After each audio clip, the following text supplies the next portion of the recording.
Alright, ladies and gentlemen, welcome back to episode 9. Oh yeah, episode 9. Welcome back, ladies and gentlemen. Hope you're good.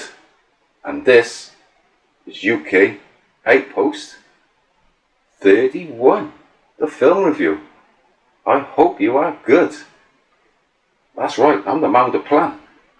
Mr. Dan Nostalgia, folks. Yes. Today's film, of course, From Dusk Till Dawn, January the 19th, 1996, release date. Directed by Robert Rodriguez. Screenplay by Quentin Tarantino, starring Harvey Keitel, George Clooney, Quentin Tarantino, Juliette Lewis, Salma Hayek.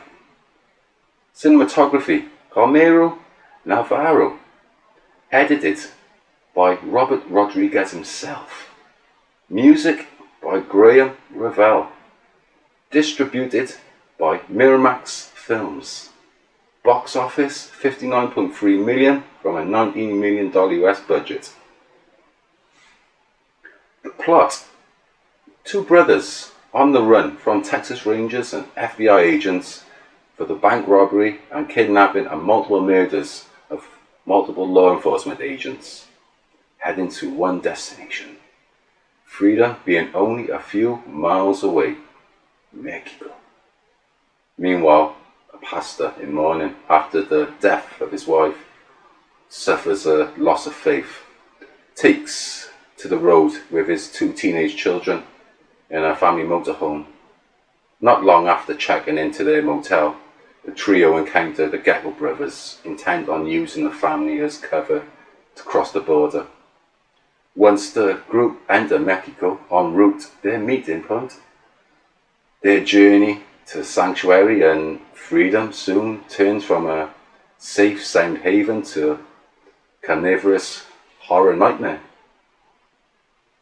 The novel, The Getaway, by Jim Thompson, being an influence on this film and many others for Robert and Quentin, along with Carpenter's mastery.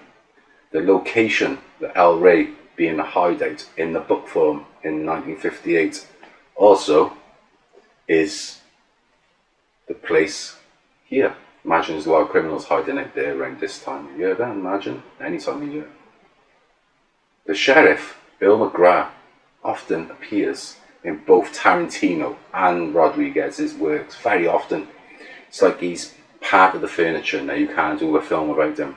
Kill Bill, Planet Terror, Death Proof, those sort of films. They're good films. Look, one of my favourites, the Big Kahuna Burger. There it is, one tasty burger. Always appearing in some form, shape or fashion in Quentin's projects, like Red Apple cigarettes, self-branding.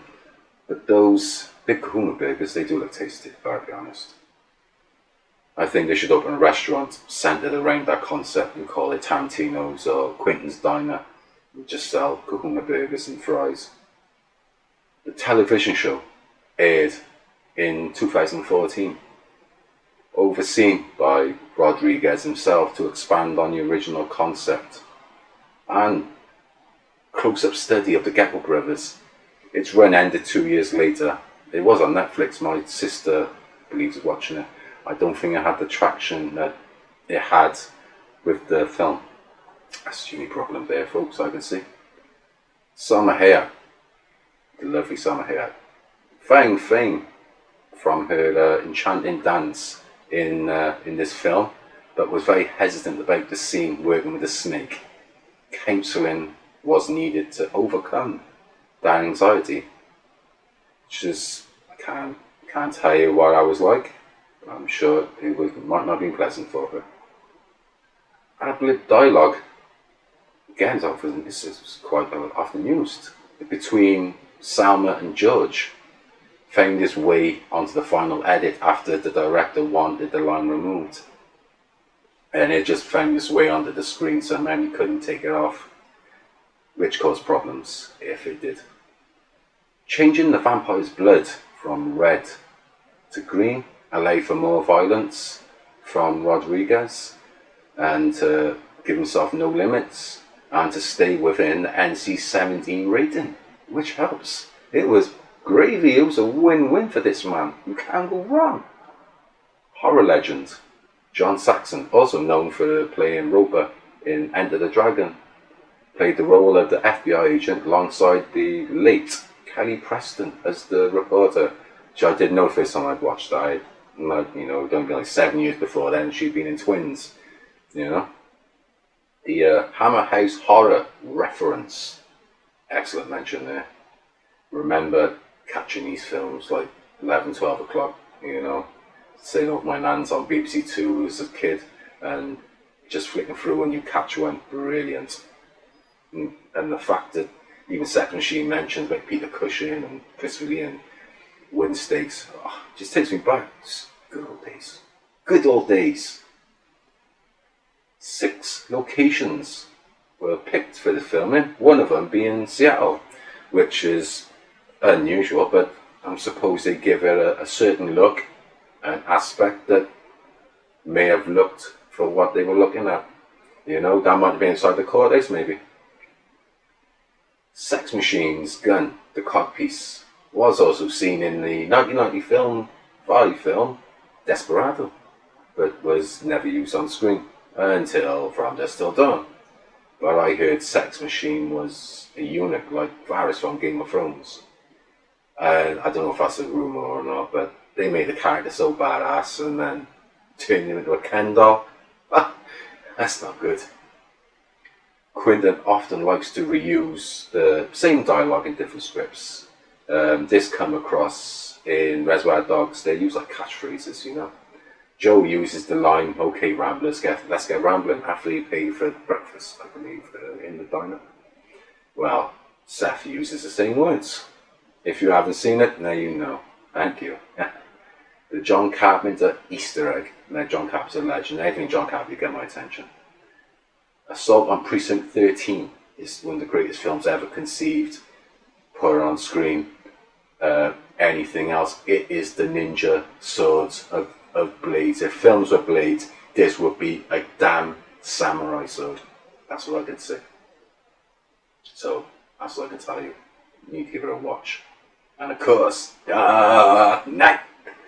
The film's score from Graham Revell, featuring a Chicano rock band, Tito and Tarantula, performing in a Titty Twister, which was, the music fits. It was brilliant. It had that ding ding ding ding ding. It had that catchiness about it. It was on point. Yeah, the brilliant work for Graham. I've got to be honest, excellent. Tarantino focused more on playing the character Richie than spearheading his own project, which is kind of unusual for Tarantino, but taking a back seat so he could focus on the character. Kurtzman was offered the chance to get involved, but was committed to other projects. So in the end, Robert Rodriguez stepped in. Brother in arms, my friend, brother in arms. Cheech Marin, a legend, as he's agreed to play 3 characters, just like Eddie Murphy is given any given film. It's like Come to America. He took this role on, Cheech Marin. He's a legend. He carried it well. I liked it. It's a shame that he couldn't find a part for Marin's partner in Crime Chong. He's a biker or something, or something. They could have found something. Come on. Seth Gecko, being a change of character and scenery for Clooney, from his usual TV role on ER, where Tarantino and Clooney first met and worked on an episode on the hospital-based drama. Not long after that, then, I'm sure Tarantino must have phoned up George and said, "I got a part for you, yeah? It's different from what you're usually doing. You're going to be a badass criminal." And that's how they, maybe. Provocative notion, number 1. And my theory is, Seth made his home in El Rey Vampire Proof through paranoia and recent experience. And with the bats flying around wild like they did in Texas Blood Money, it's obvious they still exist. But here's what gets me is, they never followed it up. I don't think there was no explanation. And I reckon he did. He vampired his proof out his home out with silver, garlic and crosses and God knows what else. And whenever he slept well, I bet. And to finish off that notion is a what if scenario, and hit a like if you think it's right. Seth gets bitten. What form would he have taken and how dangerous would he have been? And was a draft script brought up, suggested so? It's crazy to think, but they could have done something like this.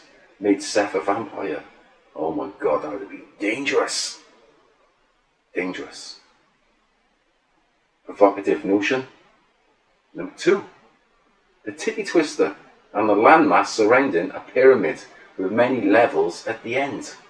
Just that scene sparked interest because there was room for more projects to be created. 1 or 2 could have got another character to battle these guys and people if you wanted to, these people. And finally, who or what was the head vampire in the whole place? Because you could have done a film centered around there. There was your script. You had what you needed right there. You know what I mean, folks? Excellent opportunity. Robert Kurtzman, involved with big films and many underrated films such as Bad Boys 2, 2001 Maniacs, The Devil's Reject, Dusk, and Gerard's Game, which I still need to watch. Plus others to mention. Played a big hand getting his film off the ground, but wasn't able to get involved due to commitments. And created the groundwork for Rodriguez. The creativity comes across between a great crime story meets the 1986 film Vamps, featuring Grace Jones. Grace Jones. But with a Mexican setting. This is where I reckon this is brilliant. You know, this was there. Kurtzman was involved. I would have liked it if Kurtzman had more hands-on approach. The film getting mixed reviews on its release. Critics may have been too hasty to judge, labelling this film as over-the-top violence. But it's a cult classic. Often critics don't always hit the nail on the head. So this is just your opinion meets the rest opinion. Sometimes that's just the way it goes. The review websites scored this film as 63%. Others giving us a similar score. I could at least got it hit up to 70, you know what I mean? Like Rotten Tomatoes and IMDb, and others could have easily done that. And on this film then, winning 4 awards, for 2 in the Best Actor, Best Breakthrough Performance for George Clooney, and the Best Horror Film in that year. So, and it was nominated in multiple award ceremonies for scripts, characters, support characters, and so forth. And this is MTV and Saturn and people like that. And then in 2001, a video game was released on Windows. Weirdly, the concept is focused on the aftermath with Seth Gecko, something that would have been ideal for the big screen. A crime drama, NL rape, or a horror. Just a few options out there, folks. Like I said, with my provocative notion, right there, the video game and my notion could have worked, could have made a film, could have had something going. Part 3 feature, or 3-part feature, was set for to feature alongside Tales of the Crypt and Demon Knight. I think this is Dario Argento, I believe, part of a B-movie trilogy, but was replaced by another vampire film. I think it might have been Bordello Blood or something. That might have been the film, which I've seen on Bravo many years ago. So it's just channeling the film Bravo. Gee, it takes me back some years. Takes me back. Feature-length documentary centered around the making of this cult classic film was released in 1997, titled Fun Tilt Boogie, directed by Sarah Kelly, which I'm going to have to catch us on YouTube and highlights and see what that's about. The film was banned in Ireland at this time due to mass shootings in 1996, and the government refused to let this film be seen on its shores. I'm not sure how what the law on it stands now in Ireland. And I hope that people in Ireland have had the opportunity to see this and make up their own mind about this film. The sequels followed up this classic with Texas Blood Money and The Hangman's Daughter. They were released but never held a torch to its predecessor. I mean, the benchmark was set, and these two could never quite got on that level, and that's the harsh truth of it. You know, so apologies to Tarantino and Rodriguez, guys, but those films didn't quite, they kind of sucked. I loved the first one, though. I'm not being honest. I'm saying this as a fan. Big fan. No disrespect. The lead singer of the Tito Tarantula also featured as the lead singer in Joel Silver's produced film Roadhouse in 1989, which is one of my favourites. Big film, excellent film. In the opening act in the nightclub, the Bandstand, he was the lead singer, as Rip Dalton have to deal with those two idiots in the haystack. But then the lead singer in that, they also played the henchman in the Rodriguez's Desperado. He was the dude who walked into the bar and then put his sunshades on after he'd been out and not worn his shades. Didn't get the guy, but hey, each of their own, eh? The cameos in this film is amazing. It's crazy. It is crazy. You've got Cheech Marin, legend. Fred Williams, legend. Tom Savini, legend. John Saxon, legend. Kelly Preston, legend. And of course the man himself, Danny Trejo, legend. I mean, I did probably more after if you look through this film, you'd find more. And that's no bull. Even Juliette Lewis is the daughter of Jeffrey Lewis, who was in Any Which Way But Loose, and Tango and Cash, and Deep Impact. That's what I mean. Double Impact. So I mean, these are some everyone here is connected to someone in this film. Is big. Rodriguez may be also known by Star Wars fans for his work on The Mandalorian in season 2, which I remember. I love Mandalorian. To me, is one of the best Star Wars produced shows since the original trilogy. That's being 100% serious with you folks. I am. But this film, his film category for Rodriguez is definitely up there. He's made 2 Machete films, which I like those films. I got the first one on disc. El Mariachi, I love that. Sin City, it's a great comic book film adaptation. His Grindhouse, Planet Terror, and Death Proof. Oh my god, I would have loved to watch them in the cinema. Me and the boys, a group of lads, that, you know, we all go and watch these sort of films and could have sat down and really enjoyed some great blood and guts. The Faculty, which I love this film. And you've got Predators, which I thought was better than Shane's Black 2018 Predator and the Alien vs Predator sequels. They never lived up to it, sorry. Desperado, and he's also put his directing skills on the film 100 Years, starring John Malkovich, and that's set for an initial release date for November the 18th in the year 2115. So I hope you've booked tickets and marked this date off on your calendar next to the popcorn and the cryogenic chamber. Yeah, mine's already set. I'm gonna wake up for the November the 17th. It's the day before, so I can do some stretches. But I'll be there. Kurtzman worked with both Carpenter and Tarantino. A film collaboration would have been one of these most anticipated films ever be released. Carpenter on the vision, Tarantino on the screenplay, Rodriguez on the editing. I can see another classic on the cards, folks. Now that right there, that's like shut up and take my money opportunity. Just show me this film. Someone please, this would be amazing. As being a cult classic favourite, sequels, documentaries, television show and other media and video game outlets have been made surrounding this film, building a franchise over the years, growing like Hydra inside S.H.I.E.L.D. Definitely one you can't ignore. And it will be spoken on. Others will talk on this film, referred to in this as a great movie for years to come. And that's the truth. You can compare this film for an interesting crime story meets vamps. The crime story alone could carry this film. Honestly, it could. But the twists and turns come and it turns a plot unexpectedly, like the red wedding scene from Game of Thrones. You don't see it, and then all of a sudden, boom, it comes around and dinner is served. Great visual effects, makeup, and blood.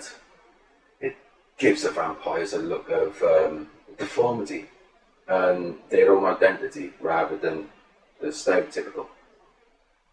Brilliant but brief setup and background story for the Gecko brothers and the Fuller family, which is heartbreaking, but you knew it was going to be going somewhere for their struggles. I'm still a huge fan of this classic. Before the point staff leave customers toiling up like Jack Goodman at the Moors at night. The dynamic of the kidnapper and the hostage situation had something else that, other than the blood and violence that followed. Still wonder how that would have played out. Maybe there's another timeline where this film had that conclusion. Take nothing away from Tarantino or Rodriguez. Seriously, you can't, and I will not. I'll put it all in and let them know I love you guys, I love your work. They are both iconic legends. That's laid in cement. That is not argue with anyone who tries to say they're not. When people say cult classic, it lives up to every word. I mean, I was only 16 when I first come across watching this and instantly took to it like a face hugger on some poor unexpected soul. One of the reasons for the film's popularity comes from Seth's tribal tattoo down his left arm in the late 90s. Because Seth Gecko, I remember people growing up and they were all getting this tattoo. All going up down the arm, up the neck. It was a popular thing. The dialogue is spot on. It's Tarantino through and through. The inappropriate, the funny, crude, and the real human emotion at times. Huge names, and the extras involved. It goes hand in hand with greatness. Honestly, it does. Felt like a nostalgia festival covered in blood for a B-movie. They'll never grow old like many others or get tired of watching. You know what I mean? Tarantino is still a modern day genius, folks, and that's the bottom line of it. Yeah, Rodriguez deserves the same credit for really landing the plane smoothly, delivers, and at the same time cemented his own place in Hollywood and holds it down rightly. I give this film a rating of 4 out of 5.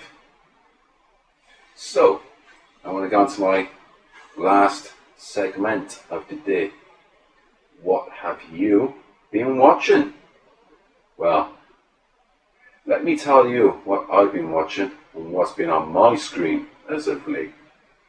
Well, I went through the cult classics section of my physical formats the other day, Thursday, and I came across something I hadn't seen for a number of years, True Romance.